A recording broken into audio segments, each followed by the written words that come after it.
দেখতে ভয়ঙ্কর দর্শন, সারা গা ভর্তি ধারালো কাঁটা, মনে হয় যেন কাঁটার বর্ম পড়ে আছে। কিছু কাঁটা আবার লম্বায় ৩ ফুট। প্রাগৈতিহাসিক যুগের এমন অদ্ভুত এক ডাইনোসরের জীবাশ্মের সন্ধান পেয়েছেন বিজ্ঞানীরা।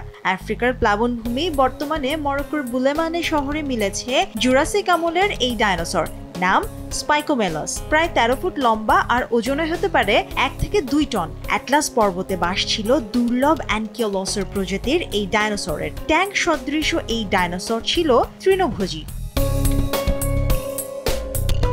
১৬,৫০,০০,০০০ বছর আগে অ্যাটলাস পর্বত এলাকা ছিল স্পাইকোমেলাসের বিচরণ ভূমি। এখন পর্যন্ত বিজ্ঞানীরা যত ডাইনোসর জীবাশ্ম আবিষ্কার করেছেন তার মধ্যে এটা খুবই অদ্ভুত এবং আলাদা ধরনের। এদের বুকের পাঁজরের উপরের অংশে ঘাড়ে সূক্ষ্ম কিন্তু বেশ লম্বা কাঁটা আছে, পিঠে অসংখ্য ছোট ছোট কাঁটা আর লেজের দিকে মাঝারি আকারের।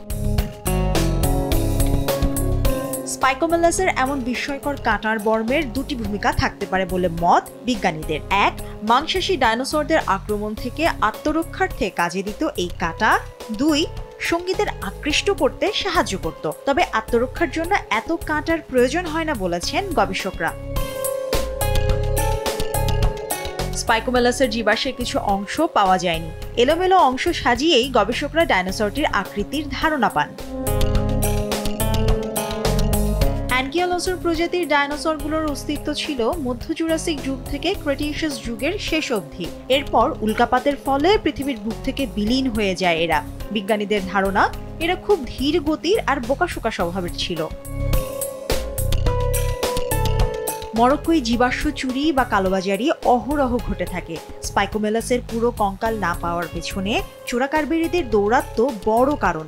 জীবাশ্ম অনেক মূল্যবান হওয়ায় অনলাইনে ছোট কোনো হাড়ও ১০,০০০ পাউন্ডে বিক্রি হয়। এর জন্য গবেষণায় বেশ বেগ পেতে হচ্ছে বিজ্ঞানীদের।